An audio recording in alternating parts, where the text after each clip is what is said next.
सभी का स्वागत है। मित्रों, हम लोगों ने पिछले एपिसोड में ग्रह के योग कारक और मारकता के बारे में जाना था। उसमें भी हम लोगों ने दो लग्न के यानी मेष लग्न और वृषभ लग्न के बारे में जाना कि कौन ग्रह योग कारक होंगे, कौन ग्रह मारक होंगे। मैं आप सबको कहूँगा कि जो यूजर्स पहली बार मेरे इस चैनल को देख रहे हैं उनसे मैं पुनः एक बार आग्रह करूँगा कि आप इसे देखें जरूर, मेरे इस वीडियो को जरूर देखें, लेकिन आप शुरू से देखेंगे तो आपको ज़्यादा सुलभता से ज्ञान प्राप्त होगा। यहाँ समझने में थोड़ा दिक्कत हो सकती है।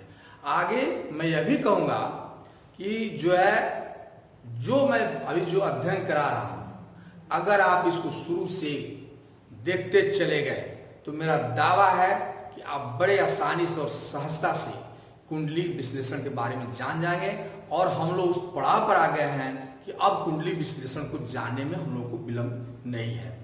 अभी हम जो बताने जा रहे हैं, तो मैं ये कहूँगा कि आप अपने कुंडली को भी देखें कि आपके कुंडली में कौन से योग कारक और कौन से मारक ग्रह हो सकते हैं। चूंकि मैं पिछले वीडियो में बताया था कि योग कारक ग्रह मतलब जो उस व्यक्ति को, उस जातक को अच्छा रिजल्ट देने वाले होंगे, और मारक ग्रह जो उनके नुकसान करने वाले, यानी जिनकी दशा और अंतर्दशा चलेगी तो व्यक्ति की परेशानी बढ़ेगी, वो मारक हैं। ये तो आप जानते हैं। तटस्थ मतलब हो गया कि जो परिस्थितियों के अनुसार अपने को परिवर्तित करते हैं। तो यहाँ हम लोग ये जाने कि अभी हम लोग आते हैं मिथुन लग्न की कुंडली पर। मिथुन लग्न, एक चीज और बता दूं, मैं पिछले वीडियो में बताया था कि जैसे व्यक्ति का कैरेक्टर होता है, दो तरह के कैरेक्टर है, उसी तरह से ग्रहों के कैरेक्टर भी बनाए गए हैं कि किसी कुंडली में वो योग कारक हो जाएंगे, किसी। तो ये मत समझिए कि यहाँ मिथुन लग्न की कुंडली में जो राशि या जो ग्रह मारक हैं वो सभी में होंगे, नहीं, हर कुंडली का अलग अलग वैरी करेगा। ठीक है, अब जाते हैं हम लोग मिथुन लग्न में। मिथुन लग्न में यहाँ पर 3 अंक लिखा होगा, ये तो आप निश्चित जानते हैं, यहाँ 3 लिखा होगा। तो 3 अंक जो होगा यानी मिथुन लग्न होगा, इसके स्वामी बुध होते हैं। और अब तो 3 लिखा होगा तो ये 4 होगा, ये 5 होगा, 6 होगा, 7, 8, 9, 10, 11, 12, 1, 2, यहां 2 हो जाएगा। तो अब ये जानिए कि 3 अंक बुध का है। और कुंडली में मैं शुरू में बताया था सूर्य और चंद्रमा को छोड़कर सबको 2-2 डिपार्टमेंट मिले हैं। तो बुध देव को यहाँ 2 डिपार्टमेंट मिला है। एक लग्न के स्वामी हो गए और दूसरे जो है सुख के स्वामी है, 6ठे अंक। 6 अंक यानी कन्या राशि के मालिक भी बुध देव हो गए। ये दोनों डिपार्टमेंट बुध को मिला है, इसलिए बुध देव इस कुंडली के कारक, योग कारक हुए। एक और चीज मैं बता दूं, हमेशा यह ध्यान में रखिए कि लग्न में बैठने वाला ग्रह और पांचवें भाव में बैठने, 5वें घर में बैठने वाला ग्रह और 9वें घर में बैठने वाला ग्रह, ये योग कारक होते ही हैं कुछ परिस्थितियों को छोड़कर। ये योग कारक होंगे ही। अब वो परिस्थितियां क्या हैं ये मैं बताऊंगा कि बाद में, कि वो ग्रह अगर 6ठे में, 8वें, 12वें में जाकर बैठ जाएंगे तो त्रिक भाव में बैठ जाएंगे तो वहां वो योग कारकता में उनकी कमी आ जाएगी, लेकिन योग कारक होंगे। तो यहां समझिए लग्न में बैठा है, इसलिए बुध देव इस कुंडली में हो गए योग कारक। अब नेक्स्ट जो है दूसरा घर में 4 अंक है। चौथे अंक का मतलब कर्क राशि, और कर्क राशि के स्वामी हो गए चंद्रमा।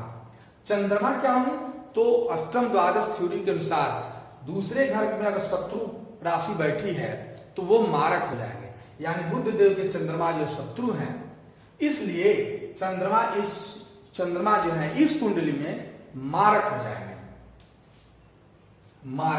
चंद्रदेव मारक हो गए। और फिर आ जाए हम यहाँ पे तीसरे घर में बैठ 5 अंक है। 5 अंक के स्वामी हो गए सिंह राशि हो गया।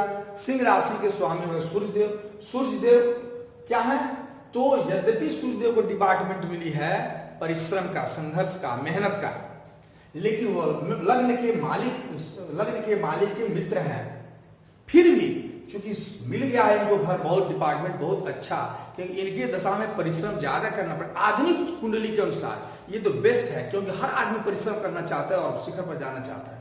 लेकिन जो प्राचीन कालीन कुंडली हमारी जो एस्ट्रोलॉजी बताई गई है उनके अनुसार ये सूर्यदेव यहाँ जाएंगे तटस्थ, सूर्यदेव तटस्थ हो जाएगा। और छठा अंक जाने ही, छठे अंक कन्या राशि जो बुधदेव हैं, जो लग्नेश हैं, तो ये कारक है ही, हमने लिख डाला है। अब जो है सातवें, पांचवें घर में जो सातवां अंक है, सातवां अंक यानी तुला राशि, तुला राशि के स्वामी शुक्र हुए। शुक्र देव को दो घर मिला है, एक ये पांचवी राशि मिली है और दूसरा मिला है ये व्यय का घर मिला है। यद्यपि एक घर खराब घर मिला, और लेकिन ये घर चूंकि त्रिकोण का मिला, मैंने बताया कि त्रिकोण में बैठने वाली राशि हमेशा योग कारक होती है, इसलिए इस कुंडली में शुक्र देव भी योग कारक हो जाए। उसके बाद से छठे घर में बैठे 8 अंक है, 8 अंक के मालिक होते हैं, वृश्चिक राशि हो गया और इसके मालिक हो गए मंगल। मंगल देव को 2 डिपार्टमेंट मिला, एक 8वें छठे घर मिला है। छठा घर किस चीज का है, हमने पहले भी अपने वीडियो बताया कि छठा घर जो है वो रोग का है, रिपु का है, और रोग रिपु ऋण का भी है, तो यह एग्जामिनेशन का भी घर माना गया है। फिर भी रोग रिपु गति से खराब घर माना गया है, और इसलिए मंगल देव को एक खराब घर मिला और दूसरा एक घर मिल गया यहाँ। यद्यपि यह लक्ष्मी का घर है, लेकिन छोटी मोटी बीमारियों का घर भी है, इसलिए मंगल देव इस कुंडली में हो जाएंगे मारक। मंगल देव हो गए मारक। इसके बाद से नौवीं राशि, नौवीं राशि है बृहस्पति देव। चूंकि नौवें हो गए धनु राशि, बृहस्पति इसके मालिक हुए। बृहस्पति देव को 2 डिपार्टमेंट मिला है, 9 और 12। 12 मीन राशि है, तो मीन राशि और धनु राशि 2 राशियों के स्वामी बृहस्पति देव है, आप जानते ही हैं। तो बृहस्पति देव को एक मिल गया पार्टनर का घर। तो अष्टम द्वादश थ्योरी के अनुसार यद्यपि ये मित्र हैं, लेकिन केंद्राधिपति योग लग जाएगा इस कुंडली में, इसलिए बृहस्पति देव भी इस कुंडली में जो है ये 9 और 12, चूंकि एक घर भी, एक कर्म का घर मिला है, दूसरा ये पार्टनर का घर मिला है, फिर भी चूंकि केंद्र में ये दोनों राशियां बैठी हैं, हम आगे बताएंगे केंद्राधिपति योग क्या है, इसलिए यहां भी ये हो जाएंगे बृहस्पति देव मारक। उसके बाद से 10वीं राशि, ये 8वें घर में 10वीं राशि बैठी है। 10वीं राशि कुंभ राशि होती है, अरे मकर राशि होती है, सॉरी, और मकर के मालिक होते हैं शनि देव, 10 और 11 का। और लेकिन शनि देव को यद्यपि एक बहुत खराब घर मिला है, लेकिन यह त्रिकोण का भी घर मिल गया शनि देव को। ग्रामा जो यहाँ पर 9वां घर है, मैंने कहा त्रिकोण का घर मिल गया, इसलिए इस कुंडली में शनि देव हो जाएंगे। शनि देव हो गए योग कारक। 12वें के बारे में जानेंगे, 1 के बारे में जाएगा, 2 के बारे में वो जानेंगे। इस प्रकार से मिथुन लग्न के कुंडली में बुध देव, शुक्र देव और शनि देव ये हुए योग कारक, और चंद्र, मंगल और बृहस्पति ये हुए मारक, और सूर्य देव हुए तटस्थ। ये स्थिति है, यानी इस कुंडली में चंद्रदेव, मंगल देव हमेशा खराब रिजल्ट देंगे। कुछ जगह पे अगर केंद्राधिपति योग दोष ना हो और बृहस्पति आकर यहां बैठ गए हों, यहां बैठ गए हों, इस स्थिति में बृहस्पति अच्छा रिजल्ट देंगे, इसलिए इनको तटस्थ भी कर सकते हैं, लेकिन इनको बृहस्पति देव को मारक स्थिति में रखा गया है। अब आते हैं हम लोग मिथुन लग्न के बाद, अगर यहां पर अगर 4 अंक लिखा हो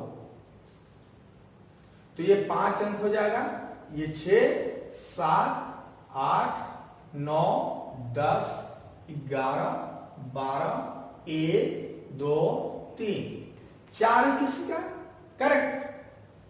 कर्क लग्न की कुंडली के बारे में जाने। कर्क लग्न का स्वामी चंद्रमा होते हैं, तो कर्क लग्न के बारे में, कर्क लग्न,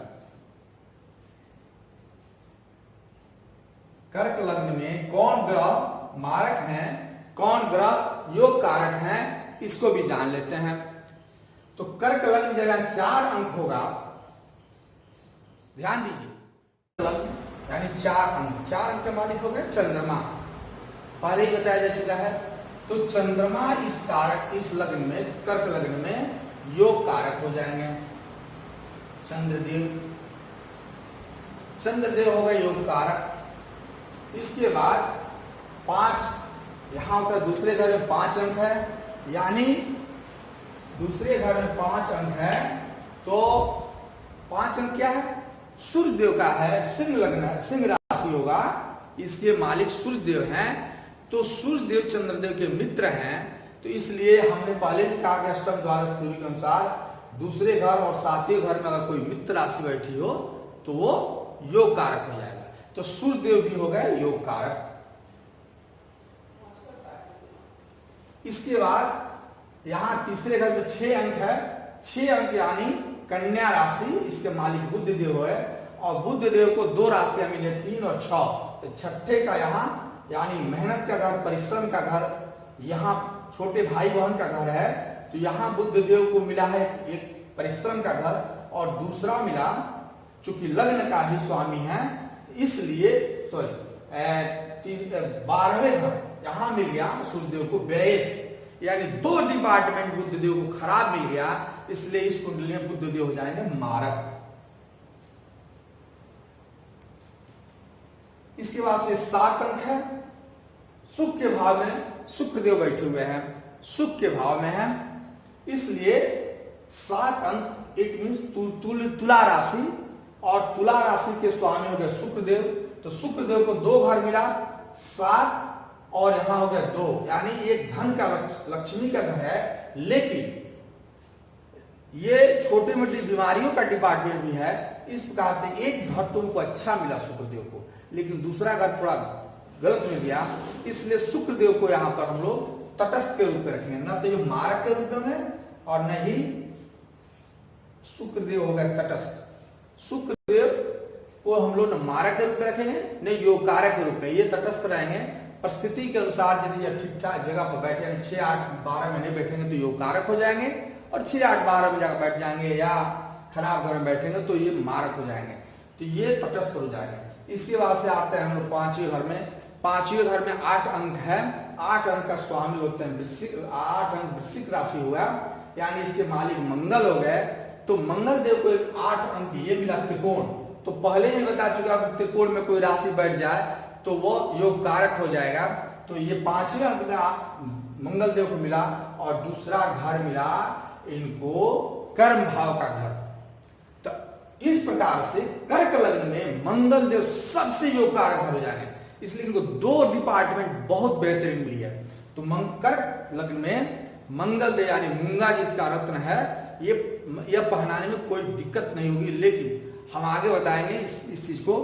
तो कर्क राशि में मंगल देव सबसे योग कारक हो जाएंगे। इसके बाद से आते हैं 7वें घर, 10 अंक है, 10 अंक मतलब हो गया मकर राशि, शनि मालिक हो गए, तो शनि देव को 2 घर मिला है 10 और 11, यानी एक घर तो मिला इनको पार्टनर का घर। तो ऐसे ही अष्टम द्वादश थ्योरी के अनुसार चूंकि लग्न के ये शत्रु हैं, तो इसलिए मारक हो जाएंगे। तो शनि देव और दूसरा इनको मिल गया, यह भी खराब घर मिल गया 8वां घर, तो इसलिए चूंकि मृत्यु का घर है, तो इसलिए ये हो गए मारक, शनि देव भी इसमें हो जाएंगे मारक। इसके बाद से 12 अंक जो है त्रिकोण राशि, हमने कहा कि त्रिकोण राशि में कौन कहता है लग्न, 5वां और 9वां, तो 9वें अंक में 12 अंक में जो है बृहस्पति देव बैठ गए, तो बृहस्पति देव को 2 घर मिला है। बृहस्पति देव के बारे में एक तो मिला यहाँ पे 6ठा का रोग रिपु का घर, और दूसरा मिला आपका ये आपका त्रिकोण मिल गया। तो ये घर तो भले ही खराब मिला है, दूसरा घर त्रिकोण का मिल गया, इसलिए बृहस्पति देव इसमें हो जाएंगे योग कारक। इसके बाद से एक अंक तो बताई दिए कि 1 और 8 मंगल देव का सबसे बेहतरीन घर, और इसके बाद आता है 2 अंक, यानी इसके बारे में बताया गया है कि 7 और 2 शुक्रदेव जो है इसमें हो जाएंगे तटस्थ हो जाएंगे, तटस्थ की भूमिका निभाएंगे, और 2 के बाद 3 और 6 दोनों घर के बारे में बताया गया कि बुध देव इसमें मारक हो जाएंगे। यानी कर्क राशि में चंद्रदेव, सूर्यदेव, मंगल देव और बृहस्पति देव हो जाएंगे योग कारक, जबकि शुक्रदेव तटस्थ की भूमिका अपनाएंगे और बुध और शनि देव ये जो है मारक हो जाएंगे। इसके बाद से हम लोग आते हैं सिंह राशि कुंडली में। अगर यहां 5 लिखा हो, लग्न में 5 लिखी हुई हो, तो यहां हो जाएगा 6, यहां हो जाएगा 7, यहां हो जाएगा 8, यहां हो जाएगा 9, यहां हो जाएगा 10, यहां 11, 12, 1, 2, 3 और ये 4 हो जाएगा। तो लग्न में जब 5 लिखा हो तो वो हो जाएगा सिंह लग्न की कुंडली। इसके स्वामी हो जाएंगे सूर्यदेव और सूर्यदेव सिंह लग्न, सिंह लग्न। इसके मालिक हो जाएंगे सूर्यदेव। और आप पहले भी जान गए कि सूर्यदेव यानी लग्न का स्वामी हमेशा योग कारक होता है। तो इस प्रकार से इस कुंडली में सूर्यदेव बन गए योग कारक। अब सूर्यदेव के जस्ट बगल में 5 के बाद 6 अंक मिला दूसरे घर में। 6 अंक है कन्या राशि, कन्या राशि। इसके स्वामी बुध देव हो गए। बुध देव, इसमें 2 घर मिला बुध देव को, 6 और 3। एक ये डिपार्टमेंट मिला, चूंकि एक और अष्टम द्वादश थ्योरी के अनुसार बुध देव जो है सूर्यदेव के मित्र हैं। जरूर चूंकि सूर्यदेव के बगल में बैठे हैं तो ये अष्टम द्वादश थ्योरी के अनुसार बुधदेव सूर्यदेव के मित्र हैं। इसलिए बुधदेव इस कुंडली में हो जाएंगे योग कारक। अब 7 अंक के तुला राशि हो गया, शुक्रदेव हो गया। शुक्रदेव को 2 घर मिला है, एक परिश्रम का घर मिल गया यहाँ पे और दूसरा 2 अंक यहाँ है, एक मेहनत का घर, ये जो है कर्म का घर मिला। तो एक परिश्रम का घर मिला, एक अच्छा घर मिला, एक बुरा घर मिला। लेकिन चूंकि सिंह लग्न यानी सूर्यदेव के शुक्रदेव शत्रु हैं, इसलिए इस कुंडली में शुक्रदेव हो जाएंगे मारक। इसके बाद से चौथे घर में 8 अंक लिखा है। 8 अंक वृश्चिक राशि हो गया। इसके स्वामी मंगल होते हैं। मंगल देव को 2 घर डिपार्टमेंट मिला है, 1 और 8। तो एक जो है सुख का घर मिल गया इनको, मंगल देव को, इतना ध्यान रखिए। और दूसरा 1 अंक जो है हम लोग बनाए हैं, 1 अंक जो है यहां त्रिकोण का स्वामी बन गए। तो त्रिकोण का स्वामी हो गए मंगल देव और सुख का घर मिल गया। इसलिए सिंह लग्न में भी सिंह लग्न में भी मंगल जो है सबसे योग कारक ग्रह है। इसके बाद 9 अंक जो है धनु राशि हो जाता है। आप जानते ही हैं इसके स्वामी बृहस्पति होते हैं। बृहस्पति को 2 राशियां मिली हैं, धनु यानी 9 और 12 मीन राशि। तो एक घर तो इनको मिल गया त्रिकोण का, ऐसे ही योग कारक हो गए। और 12 अंक भले ही मृत्यु का घर मिला, हाँ मृत्यु का घर मिला, लेकिन चूंकि यह त्रिकोण के स्वामी हो गए इसलिए सिंह लग्न में बृहस्पति देव भी योग कारक होंगे, चूंकि त्रिकोण पा गए हैं। ठीक है।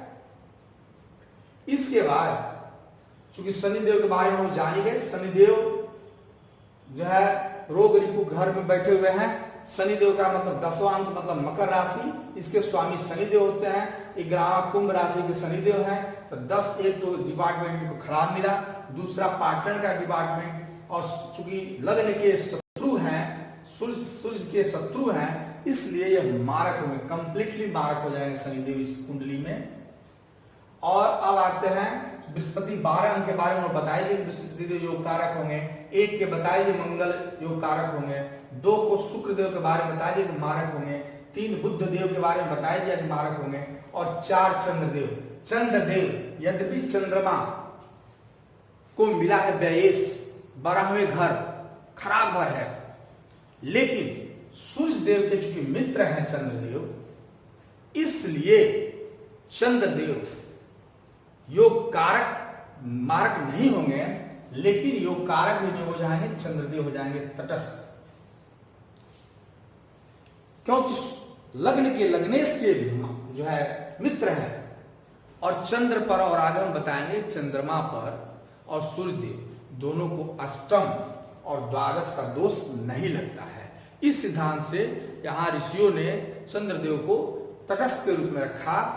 तो इस प्रकार से सिंह लग्न की कुंडली के बारे में, चूंकि वीडियो लंबा हो रहा है इसलिए हम नेक्स्ट वीडियो में बताएंगे वृश्चिक लग्न, धनु लग्न, मकर लग्न, कुंभ लग्न, मीन लग्न के बारे में नेक्स्ट वीडियो बताएंगे कि इसमें कौन ग्रह योग कारक होंगे, कौन ग्रह मारक होंगे। लेकिन जितना हम बताए हैं इतना आप ध्यान रखिए कि यह कुंडली विश्लेषण बड़ी काम का चीज है, क्योंकि जब आप ये जान जाएंगे कि किसी कुंडली में कौन ग्रह योग कारक है, कौन ग्रह मारक है, तो आपको कुंडली विश्लेषण करने में सुलभता होगी।